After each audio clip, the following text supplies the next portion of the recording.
Mari kita belajar sejarah. Sesudah selesai Perang Dunia Kedua tahun 1945, dunia terbelah oleh dua ideologi besar, yaitu ideologi komunis dan kapitalis. Ideologi kapitalis ini diwakili oleh Amerika dan sebagian negara-negara Eropa, sedangkan komunisme diwakili oleh gabungan negara-negara di sebagian Eropa dipimpin oleh Rusia yang bernama Uni Soviet, juga oleh Cina. Perang kedua ideologi itu berpengaruh besar pada banyak negara di seluruh dunia, termasuk di Indonesia. Pada tahun pemerintahan Soekarno, Presiden pertama Republik Indonesia, negeri ini diguncang oleh kedua ideologi ini. Ideologi komunis di Indonesia diwakili oleh Partai Komunis Indonesia atau PKI. Partai ini pelan-pelan menjadi besar dan dianggap sebagai ancaman oleh Amerika.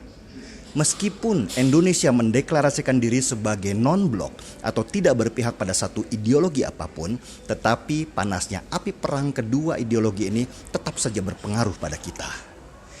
Tetapi menariknya, Indonesia tidak seperti di Vietnam misalnya, di mana kedua ideologi ini berperang dan membagi Vietnam menjadi dua. Indonesia modelnya berbeda. Proses pertarungan ideologi ini dimainkan dengan model membangkitkan sentimen agama dan ketakutan bahwa komunisme itu ateis atau tidak bertuhan. Sedangkan di Indonesia yang religius, konsep tidak bertuhan ini menjadi masalah besar. Kita ngopi dulu bentar.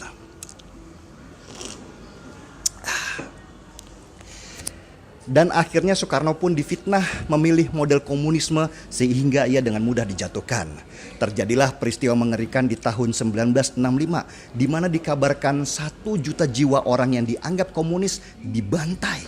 Dan Soeharto pun diangkat sebagai presiden kedua sekaligus mengokohkan posisi Amerika di Indonesia dalam penerapan kapitalisme. Dan seperti ada balas jasa, 2 tahun sesudahnya, yaitu tahun 1967, Amerika menguasai tambang besar di Papua yang dinamakan Freeport. Kalau kita melihat dari awal sampai akhir, kita menemukan satu benang merah kesimpulan bahwa ujung dari semua itu adalah perebutan sumber daya alam di sebuah negara. Dan Indonesia termasuk negara yang kaya akan sumber daya alamnya. Di sini hampir semua ada dan berlimpah, sehingga ada lagu lama dari Kus Plus yang syairnya berbunyi gini. Orang bilang tanah kita tanah surga, tongkat kayu dan batu jadi tanaman. Lagu ini menggambarkan betapa kayanya negeri ini dengan sumber daya alamnya. Di tahun 2020 ini, kita seperti mengalami deja vu. Amerika dan Cina kembali berperang, hanya kali ini bukan perang ideologi, tetapi perang dagang.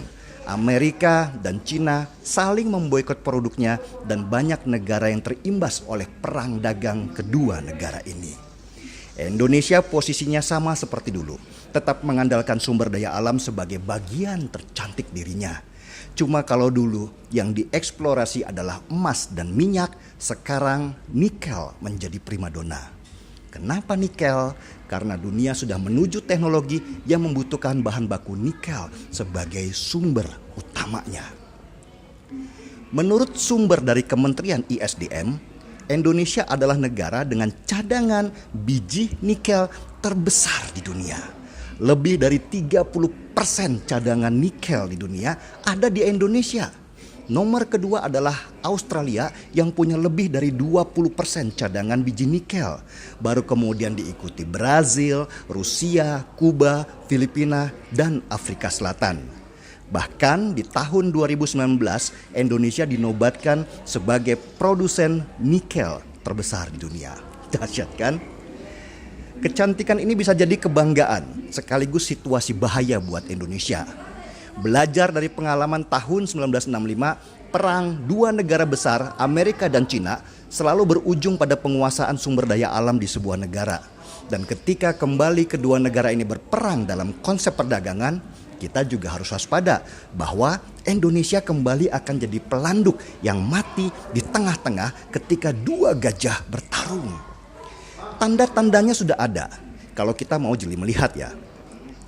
Ketika Jokowi memimpin negara, maka situasi politik pun berubah. Jokowi itu seperti Soekarno, menempatkan kembali konsep non-blok sesuai dengan porsinya. Jadi tidak memihak pada salah satu negara. Dan dalam perang dagang ini, Jokowi memainkan strategi penting bahwa dia akan memilih negara bukan berdasarkan ideologi atau kepentingannya, tetapi berdasarkan tawaran yang menarik dalam bentuk kerjasama yang ujungnya harus menguntungkan Indonesia. Dan itu dia terapkan dalam perubahan peraturan dalam pengolahan biji nikel. Biji nikel tidak boleh lagi diekspor mentah, tetapi harus diolah dulu supaya harganya lebih mahal. Dan untuk itu dibutuhkan mesin proses yang dinamakan smelter. Negara yang mau beli biji nikel harus investasi smelter di sini. Dan Cina, karena konsepnya berdagang, mereka setuju. Mereka mengalirkan investasinya termasuk teknologi di Indonesia. Itulah makanya banyak TKA Cina di Sulawesi karena memang mereka sedang membangun banyak smelter di sini. Beda dengan Eropa yang langsung ngamuk dan menggugat Indonesia ke Organisasi Dagang Dunia atau WTO. Lalu di mana posisi Amerika? Ini yang saya khawatirkan sebenarnya. Amerika pasti tidak mau kalah. Mereka juga akan membangun banyak smelter di sini. Tetapi karena bagi mereka posisi terhadap Cina adalah perang, maka mereka pun punya strategi perang di sini. Terutama bagaimana mereka bisa menguasai sumber daya alam negeri ini dengan cara murah dan legal seperti saat di tahun 1965 dulu. Amerika tidak mungkin akan menerjunkan pasukannya seperti di Irak karena akan bermasalah dengan dunia internasional dan sangat mahal. Tetapi bisa saja mereka menggunakan taktik seperti yang dilakukan di Suriah dengan memanfaatkan kelompok-kelompok radikal berbaju agama. Dan dari peta perang Suriah kita bisa melihat dengan jelas ada kepentingan bisnis antara Amerika dan banyak negara di Eropa dan Asia dengan para teroris di Suriah yang mereka sebut sebagai pemberontak. Para teroris ini tentu tidak akan bisa besar kalau tidak ada investasi besar juga dari negara-negara yang mengucurkan uang ke mereka. Apa kira-kira timbal baliknya? Tentu ladang-ladang minyak di Suriah dan saluran pipa gas yang akan menguntungkan negara-negara besar itu. Bangkitnya kelompok-kelompok radikal berbaju agama di Indonesia yang kita sebut kadrun ini tentu harus diwaspadai benar. Karena mereka bisa saja menjadi proksi dari negara-negara besar. Tentu tidak secara langsung, tetapi penyalurannya bisa lewat partai-partai politik atau politisi yang punya kepentingan untuk menguasai negeri ini. Dan lihat saja narasi adu domba mereka, ada PKI, ada kebencian terhadap Cina, mencap Jokowi dan PDIP sebagai komunis. Narasi ini mirip dengan situasi yang terjadi di tahun 1965 saat kebencian terhadap Cina digembor-gemborkan dan Soekarno dicap komunis sehingga terjadi perlawanan. Semua ini adalah desain besar dan bukan riak-riak kecil saja.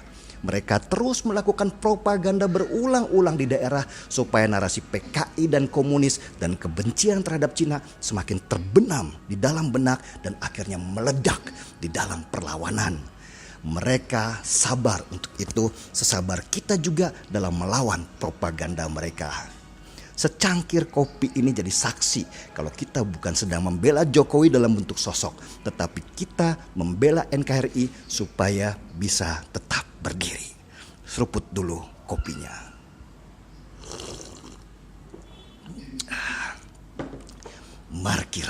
Mari kita bergerak. Saya Denny Siregar, kita di acara Timeline.